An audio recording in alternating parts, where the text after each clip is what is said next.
Hello दोस्तों, this is Kaushal Kishore Sharma and welcome to English point. चलिए, आज का जो पेपर लिया है मैंने लिया है पीईबी का एमपी टूरिज्म। आज एमपी टूरिज्म का ये पेपर है जो हुआ था 2013 में, और आज इसको हम कंप्लीट सॉल्व करेंगे पूरा। तो चलिए शुरू करते हैं। और आज आई थिंक इसमें 25 क्वेश्चन होंगे। इसमें आज 25 क्वेश्चंस हैं। तो लास्ट में आप बताएं कि 25 में से आपका स्कोर टोटल कितना हुआ है। और ये इस तरह की क्लासेस डेली चलती हैं। सुबह भी होती है आप क्लास, सुबह होती है लगभग 9 बजे और शाम को होती है 8:30। तो सभी लोग डेली होगा। चलिए, तो आज हमारे पास जो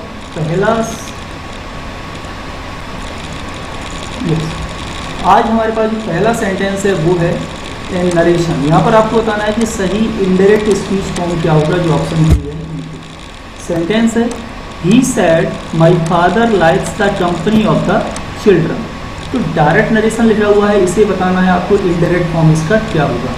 तो रिपोर्टिव वर्ब भी पास्ट टेंस में लिखी हुई है। तो यहाँ पर सेंटेंस आपका लिखा हुआ है असर्टिव में। तो यहाँ क्या हो जाएगा, ही सैड, सैड का सैड ही रहेगा। अब यहाँ से दो ऑप्शन हम हटा देते हैं। क्यों हटा देते हैं? क्योंकि टोल्ड के बाद कंपलसरी ऑब्जेक्ट आना होता है, यहाँ पर ऑब्जेक्ट नहीं लगा हुआ है। आस्क्ड हम तब बनाते हैं जब हमारी रिपोर्टेड स्पीच कैसी हो, इंट्रोगेटिव हो। जब हमारी रिपोर्टेड स्पीच इंट्रोगेटिव होती तब इसका यूज करते हैं। अब हम कंजंक्शन लगाएंगे, इसमें दैट दोनों में लगा हुआ है। माई चेंज हो जाएगा अकॉर्डिंग टू सब्जेक्ट, यहाँ पर हो जाएगा his father. And present indefinite है, पास्ट इंडेफिनिट हो, पास्ट इंडेफिनिट में चेंज हो जाएगा। अच्छा, ऊपर वाला है, सॉरी, हिज फादर हैज। अब ये प्रेजेंट इंडेफिनिट था, पास्ट इंडेफिनिट बनाना है, और ये प्रेजेंट परफेक्ट लिखा है। यानी आपका जो राइट ऑप्शन है वो है आपका option number A. Okay, next है question number 2। And question number 2 means 77 number का। एंड इसमें ही said to her will you lend me your boat for a day. जल्दी से कमेंट करके बताएं कि यहाँ पर राइट ऑप्शन इसका क्या होगा। तो यहाँ देखिए, सेंटेंस आपका जो रिपोर्टेड स्पीच है ये कैसा लिखा हुआ है, इंट्रोगेटिव सेंटेंस लिखा हुआ है। और इंट्रोगेटिव सेंटेंस को हम रिपोर्टिंग वर्ब से चेंज करते हैं आस्क में। तो यहाँ पर आप ऑप्शन सी को हटा दें, ठीक है। इसके बाद आपका हर का हर रहेगा। कंजंक्शन यहाँ पर आपका बनेगा इफ इसलिए बनेगा क्योंकि ऑक्सिलरी वर्ब से स्टार्ट हो रहा है। तो फर्स्ट में इफ है, थर्ड सेकंड में है, थर्ड तो ऑप्शन हटा दिया, एंड फोर ऑप्शन भी हटा देते हैं जिसमें भी आपका कंजंक्शन नहीं लगा हुआ। अब आपको देखना ए एंड बी में से राइट ऑप्शन क्या होगा। अब देखिए इसे, ये जो सेंटेंस लिखा हुआ है इंट्रोगेटिव, इस इंट्रोगेटिव सेंटेंस को हम बना देंगे असर्टिव। असर्टिव का मतलब सेंटेंस अफर्मेटिव या नेगेटिव। तो यू है आपका सेकंड पर्सन चेंज हो जाएगा, हर के अकॉर्डिंग हो जाएगा सी, दोनों में सी है। बिल आपकी ऑक्सिलरी वर्ब है, बिल का हो जाएगा बोट। तो ऑप्शन ए को भी आप हटा दें, राइट ऑप्शन होगा आपका ऑप्शन नंबर बी, यानी कि सी वुड लैंड हिम। मी है फर्स्ट पर्सन, ये चेंज हो जाएगा सब्जेक्ट के अकॉर्डिंग। योर है या ऑब्जेक्ट के अकॉर्डिंग चेंज हो जाएगा, और राइट ऑप्शन आपका 77 का बी। ओके, नेक्स्ट है सेंटेंस नंबर 78। एंड 78 में है Ram said to Mohan where do you live. Okay, आज मैं आपको बता दूं, आज के इस पेपर में आपको एक अनसीन पैसेज भी मिलेगा, और उस अनसीन पैसेज को भी आज हम सॉल्व करेंगे। ओके, तो यहाँ पर है Ram said to Mohan where do you live. तो इसका हमें बनाना है इंडायरेक्ट स्पीच क्या होगा। ये WH वर्ड से इंट्रोगेटिव लिखा हुआ है, तो यहाँ पर सेड टू चेंज हो जाएगी आस्क में। तो देखिए दो ऑप्शन में है, तो यहाँ पर हम बी एंड सी को हटा देते हैं। अब जो WH वर्ड है इसी को हम बनाएंगे कंजंक्शन। तो ए एंड डी में देखिए कंजंक्शन सही लिखे हुए हैं। अब ये जो प्रेजेंट इंडेफिनिट टेंस लिखा हुआ है ये चेंज हो जाएगा आपका पास्ट इंडेफिनिट टेंस में। तो यहाँ पर क्या हो जाएगा आपका राइट ऑप्शन, ये ऑप्शन भी हटा दो क्योंकि ये प्रेजेंट इंडेफिनिट में लिखा हुआ है। राइट ऑप्शन होगा आपका ऑप्शन नंबर डी। नेक्स्ट है question number 79। And question number 79 में आपको क्या यूज करना है, प्रपोजिशन। यहाँ पर प्रपोजिशन का प्रयोग करना है। सेंटेंस है there is a cow dash the field, यानी फील्ड में एक काउ है। यहाँ पर आपको लगाना है इन, एट, ऑन या अपॉन। तो सेंटेंस नंबर 79 का जो राइट ऑप्शन है वो है ऑप्शन नंबर ए। यहाँ पर यूज किया जाएगा आपका इन, यानी there is a cow in the field. Next है sentence number 80। Here is the watch that you were looking dash. अब आपको यहाँ पर यूज करना है, क्या यूज किया जाएगा, अप, ऑफ एंड फॉर या फिर आउट। तो देखिए यहाँ पर आपका जो राइट ऑप्शन होगा वो यूज होगा फॉर। क्योंकि लुक फॉर आपकी करियर वर्ब है और इसका जो मीनिंग होता है वो होता है सर्च से, यानी ढूंढने से। यानी हियर इज द वॉच, ये तुम्हारी वो वॉच है, यानी हियर इज वो वॉच जिसे तुम ढूंढ रहे थे। लुकअप का यूज करते हैं मोस्टली डिक्शनरीज के लिए, है ना। डिक्शनरी में जब कोई हम वर्ड्स वगैरह ढूंढते हैं तो यहाँ पर राइट ऑप्शन आपका होगा ऑप्शन नंबर बी। नेक्स्ट है सेंटेंस नंबर 81 और इसमें है she has been studying dash 2 hours. यहाँ पर आपको यूज करना preposition from, for, since and till में से। कमेंट करके आप लोग भी बताते जाए यहाँ पर राइट ऑप्शन क्या प्रयोग किया जाएगा। ओके, तो यहाँ पर जो राइट ऑप्शन होगा वो होगा आपका for. She has been studying for 2 hours, क्योंकि सेंटेंस लिखा हुआ है प्रेजेंट परफेक्ट कंटिन्यूअस टेंस में और यहाँ पर यूज किया जाएगा आपका फॉर। 2 आवर्स आपका इंडेफिनिट टाइम। चलिए, बहुत ही सिंपल पैसेज है और जल्दी से मैं इसे पढ़ देता हूँ और आप फिर इसके आंसर बताएंगे। Okay, a king with an invincible army invaded a small country, यानी ये राजा अपनी विशाल सेना के साथ एक प्रवेश करता है एक छोटे से देश में। एट सम डिस्टेंस, थोड़ी दूरी पर, ही सॉ ए वुमन, थोड़ी दूरी पर उसने एक महिला को देखा हूँ विद 2 चिल्ड्रन, स्मॉल चिल्ड्रन, जिसके साथ 2 बच्चे थे। कौन था? A boy and a girl, एक लड़का और एक लड़की। The women's eye fell on the formidable army, जैसे ही विशाल सेना को उस महिला की आंखों ने देखा, सी पिक्ड द गर्ल, तो उसने क्या किया? लड़की को उठाया इन हर आर्म, अपनी बाहों में, और स्टार्टेड रनिंग, और दौड़ना शुरू कर दिया। The little boy left behind, जो लड़का था, 2 बच्चे थे तो अब उसमें लड़का बचा, वो पीछे रह गया। By the woman started crying, और महिला क्या थी? रोती जा रही थी। The king asked the soldier to bring the woman and the children before him, राजा ने आदेश दिया अपने सिपाहियों से महिला और उसके बच्चों को उसके सामने लेके आओ। द किंग आस्क्ड वुमन, राजा ने उस महिला से पूछा, why did you leave the boy child behind, तुमने लड़के को क्यों छोड़ दिया? And try to run away with the girl child, और लड़की को तुम ले जाकर के भागने लगी। द वुमन सेड, महिला ने कहा, great king, the girl is my brothers daughter, जो लड़की मैंने ली वो मेरे भाई की पुत्री है। द बॉय इज माई सन, और लड़का जो मैंने छोड़ा था वो मेरा खुद का पुत्र है। I could not let down my brother by saving my son, मैं अपने भाई को निराश नहीं कर सकती अपने पुत्र को बचाने के लिए। And leaving the girl to her fate, और लड़की को उसके भाग्य पर छोड़ जाए, ये नहीं कर सकती। द किंग सेड्स टू हिज सोल्जर्स, राजा ने अपने सिपाहियों से कहा, इफ दिस कंट्री है सच ब्रेव वुमन, यदि इस देश में इस तरह की महान महिला हैं, बहादुर महिलाएं हैं, who are ready to make such sacrifices, जो इस तरह का बलिदान कर सकती हैं, तो we can never conquer it, तो इस तरह के इस देश को हम जीत ही नहीं सकते। He rewarded the woman with rich gift, तो राजा ने महिला को बहुत सारा रिच गिफ्ट दिया। He gave up the idea of conquering that country, राजा ने उस देश को जीतने का विचार छोड़ दिया। तो बहुत ही सिंपल पैसेज था। अब आप जल्दी से इसके क्वेश्चंस कर लेते हैं, आप लोग भी कमेंट के माध्यम से बताएं इसके क्वेश्चन है इनसिविलिबल आर्मी मीन्स क्या होता है? अनकंकरेबल या strong army, well equipped army, army led by a great general. तो देखिए इनसिविलिबल मतलब होता है अनकंकरेबल, जिसे जीता ना जा सके, है ना।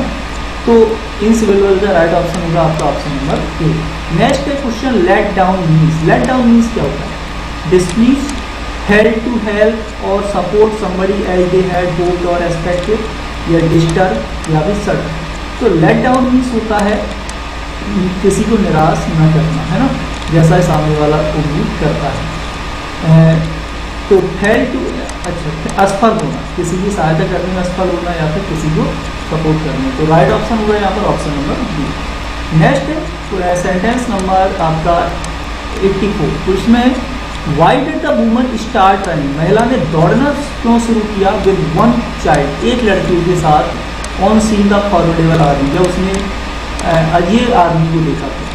तो ऑप्शन है she had no time to decide which child to pick, उसके बाद समय नहीं था कौन से चाइल्ड को पिक करना है। या she could not run with 2 children in her arm, या फिर 2 बच्चों को अपने गाँव में ले जाके नहीं दौड़ सकती थी।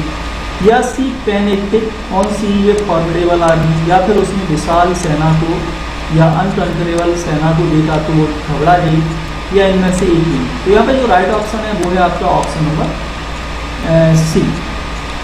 नेक्स्ट है क्वेश्चन 85 और यहाँ पर व्हाई डिड किंग थिंक, राजा ने क्यों सोचा वुमेन वाज ग्रेट, कि महिला बहुत बहादुर। ऑप्शन है यहाँ पर she answer the king's question without hesitation, उसने राजा के क्वेश्चन को बिना किसी हिचकिचाहट के उत्तर दिया। या she did not save her life by leaving the 2 children behind, या वह अपने जीवन को नहीं बचा सकती थी उन 2 बच्चों को वापस छोड़ के। या she was ready to sacrifice his own son, या फिर वो अपने पुत्र का बलिदान करने के लिए तैयार थी to save her brother's daughter, अपनी पुत्री अपने भाई की पुत्री को बचाने के लिए। या she did not ask for king's mercy, या फिर उसने राजा से दया नहीं मांगी। तो राइट ऑप्शन है इसका 85 का वो है आपका ऑप्शन नंबर सी, जो अपने भाई की पुत्री को बचाना चाहती है। नेक्स्ट है क्वेश्चन नंबर 86, यहाँ पर है choose the most appropriate title of the passage. Passage का टाइटल क्या होगा, the glory of sacrifice, इन्वेशन of a country, generous king, या डिफीट ऑफ एन इनसिविल आर्मी। इसका मोस्ट सुटेबल जो टाइटल होगा वो होगा option number A, the glory of sacrifice. और पन्ना धाय की स्टोरी भी इसी से कुछ मिलती जुलती है, आप लोगों ने पढ़ी होगी। चलिए नेक्स्ट है choose the correct form of tense in the choice given below. Tense को यहाँ पर फिल करना है। तो यहाँ पर जो सेंटेंस है वो है mister Ghosh tells yesterday about the sample material you wanted. यहाँ पर यूज करना है आपको called, has called, was calling या हैव कॉल्ड। तो देखिए यहाँ पर एक टाइम लगा हुआ है यस्टरडे। यस्टरडे आपका कैसा टाइम है, ये आपका पास्ट का टाइम है। तो यहाँ पर आपका यूज किया जाएगा option number A, called. Called is the right option. Next है sentence number 88, why he was explaining how the pump work. जब वह एक्सप्लेन कर रहा था कि पंप कैसे कार्य करता है, पंप ने कैसे कार्य किया कि suddenly the electricity dash cut off, कभी अचानक इलेक्ट्रिसिटी क्या होगी, कट ऑफ होगी। ऑप्शन आपके पास है यहाँ पर हैड बीन यूज करें, या हैड बीन, या फिर आपका हैव बीन, या फिर वाज। तो देखिए पूरे जो सेंटेंस लिखा हुआ है वाई के बाद पास्ट कंटिन्यूअस टेंस है, पास्ट इंडेफिनिट टेंस है, तो यही आपका पास्ट नहीं बनेगा। और यहाँ पर ये पैसिव वॉइस इलेक्ट्रिसिटी किसी के द्वारा कट ऑफ किया गया। तो राइट ऑप्शन होगा आपका ऑप्शन नंबर यहाँ पर डी। नेक्स्ट है sentence number 89, she is dash the suit to see if it needs more side. यहाँ पर आपको बताना है कि बीइंग टेस्टिंग, टेस्टिंग या फिर टेस्टिंग। ये टेंस से रिलेटेड मैंने बहुत अच्छी क्लासेस बनाई हैं, आप लोग इन्हें जरूर देखें। और ये जो रूल है ये भी उसी से फॉलो है, ये मैंने बताया है। यहाँ पर आपका यूज किया जाएगा ऑप्शन नंबर बी, वो इसलिए क्योंकि आपकी वैसे तो नॉन प्रोग्रेसिव वर्ब है, लेकिन इस कंडीशन में यहाँ पर आपको यूज कंटिन्यूस टेंस में टेस्टिंग करना पड़ेगा। क्योंकि जब हम किसी चीज़ में स्वाद का पता लगाने की कोशिश करते हैं तो हम टेस्ट वर्ब को कंटिन्यूस टेंस में प्रयोग कर सकते हैं।